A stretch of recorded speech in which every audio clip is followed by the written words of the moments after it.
Suatu hari, di sebuah kesempatan, kamu melihat temanmu dengan wajah yang tidak biasanya. Dia begitu amat murung dan dari matanya terpancar kegalauan yang amat dalam. Saat kamu tanya berulang kali, dia tetap menjawab, "Aku baik-baik saja." Ketika ditanya lagi, dia akan tetap menjawab, "Beneran, aku baik-baik saja." Sampai akhirnya, kamu tahu dari temanmu yang kebetulan tetangganya bahwa ternyata anaknya temanmu itu lagi berada di rumah sakit dan dia lagi kesulitan biaya. Satu kisah lain, ada seorang karyawan di kantor. Biasanya dia sering menyapa dengan senyuman. Hari itu, dia terlihat tidak biasanya. Dia banyakkan diam dan tidak banyak bicara. Karena melihat dia beda dari hari-hari yang biasanya, semua menanyakan kondisinya. "Kamu baik-baik saja kan?" Dia menjawab, "Iya, aku baik-baik saja." Dan akhirnya, tanpa sengaja, tenaga bersih-bersih kantor menemukan secari kertas dari pengadilan agama. Ternyata, dia lagi proses cerai dengan istrinya. Dia lagi digugat cerai oleh istrinya.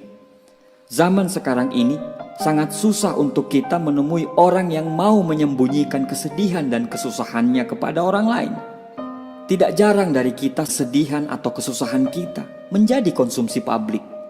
Tidak jarang dari kita, bila mendapat kesusahan, jari kita lebih cepat menuliskan kesusahan itu di media sosial ketimbang berpikir jernih bagaimana supaya masalah itu bisa selesai.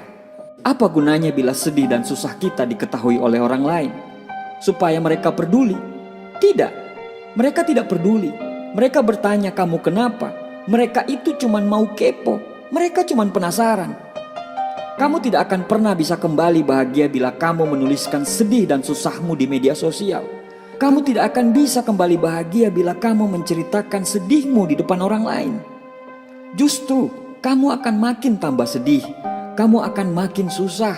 Karena tiap orang yang melihat akan selalu bertanya, "Kamu kenapa? Ada apa dengan kamu?" Cukup kamu dan Tuhan yang tahu betapa sedihnya dirimu. Karena cuma Tuhanlah yang bisa membuat dirimu tenang kembali dari segala macam kesedihan dan kesusahan yang kamu alami. Tidak peduli apapun yang kamu rasakan, cukup kamu sendiri yang tahu. Tidak perlu ingin diperhatikan atau diprihatinkan oleh orang lain hanya karena kamu sedih. Yang terpenting, kamu selalu terlihat baik-baik saja ketika ada seseorang di sampingmu.